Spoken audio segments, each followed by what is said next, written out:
Damien Culot, vous êtes consultant en cybersécurité chez Digitemis. Vous avez présenté un point de rencontre tout à l'heure pour donner un petit peu l'état des lieux de la menace.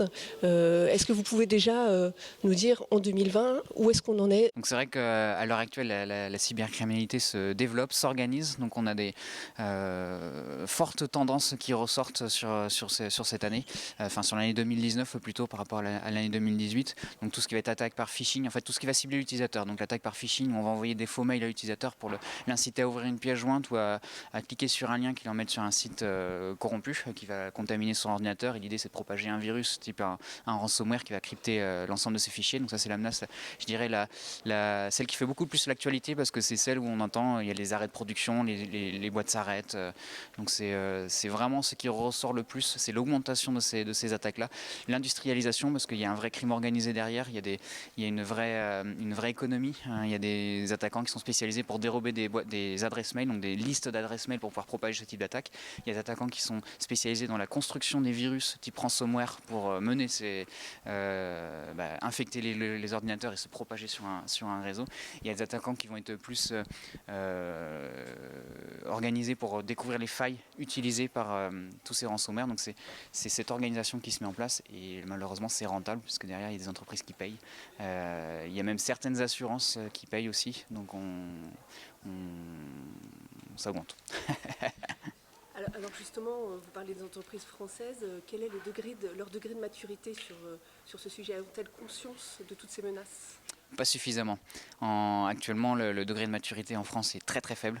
On a estimé, il y a des rapports qui estiment à 10% le degré de maturité des entreprises en termes de cybersécurité. Et on estime que 4 entreprises sur 5 ne sont pas suffisamment matures face à ces attaques, dû au fait que ces attaques se multiplient parce que comme il y a énormément d'entreprises qui sont faillibles, il suffit de faire des attaques ce qu'on appelle en masse. Donc ils envoient énormément de courriers, de phishing ou d'attaques.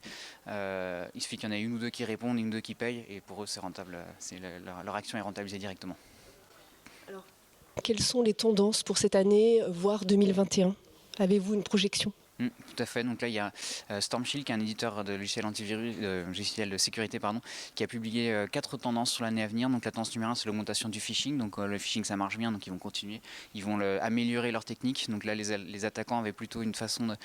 ils envoyaient des mails assez rapidement, ils écrivaient pas très bien, il y avait des fautes d'orthographe. Donc on conseille aux utilisateurs, quand vous avez des fautes d'orthographe, faites attention. Là maintenant, ils utilisent des correcteurs orthographiques. Donc ils font attention à la forme.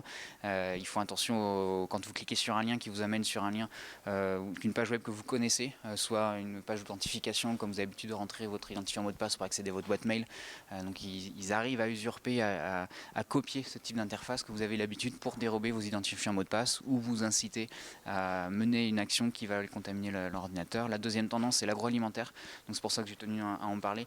Pourquoi? Parce qu'il y a beaucoup d'entreprises de l'agroalimentaire qui ont été attaquées cette année. On a notamment Fleury Michon qui a fait le plus actualité, mais on a d'autres, Tribala. On avait des sociétés, un traiteur italien qui a été attaqué. Et la particularité de ce traiteur, c'est qu'il a été non seulement attaqué par un ransomware, mais en plus on lui a volé ses données. Et s'il ne payait pas, non seulement il ne pouvait pas récupérer la clé pour déchiffrer ses données, mais en plus les données qui ont été dérobées ont été divulguées sur Internet. Et lui a vraiment eu 3 gigas une volumétrie assez importante de ces documents qui ont été diffusés sur Internet, dont des documents d'entreprise, de la société de finance, etc. La troisième tendance, c'est l'industrialisation des attaques, donc c'est ce qu'on disait tout à l'heure, donc les attaques qui s'industrialisent. Et la quatrième tendance, c'est peut-être la remontée en avant des activistes, donc c'est la forme d'activisme, ce qu'on est cause à défendre, mais en ligne, donc sous forme de hacking, d'opérations de hacking. Donc là on avait les Anonymous qui a fait beaucoup l'actualité en 2015, qui ont disparu mais qui reviennent avec les nouvelles causes, notamment dernièrement avec toutes les révoltes aux États-Unis. Anonymous a fait reparler d'eux en disant et ils ont attaqué les forces de l'ordre, donc c'est des choses qui reviennent. Et pour l'agroalimentaire, c'est peut-être des tendances aussi qui peuvent revenir. Comme les attaques sont facilement maintenant outillables, comme je disais, il y a une économie, donc en fait ces services sont carrément vendus à ceux qui n'ont pas des compétences. Donc on peut imaginer des activistes qui prennent la main, qui payent ce service pour mener des attaques. Tout cela peut paraître très anxiogène. Quels conseils pourriez-vous donner aux entreprises? Quelles bonnes pratiques vous donneriez? Il y a énormément de choses qui sont publiées sur la sécurité.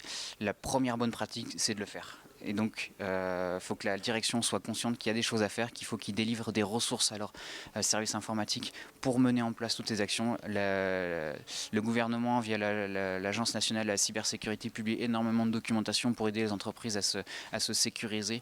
Donc c'est très facilement accessible. La seule chose qui manque, et pourquoi les entreprises ne sont pas matures, c'est qu'elles ne mettent pas le temps homme, donc les ressources humaines nécessaires pour mener en place ces actions. Il n'y a pas besoin d'énormément d'outillage. Souvent, c'est juste de la configuration, d'adapter leur système d'information actuel pour pouvoir se sécuriser.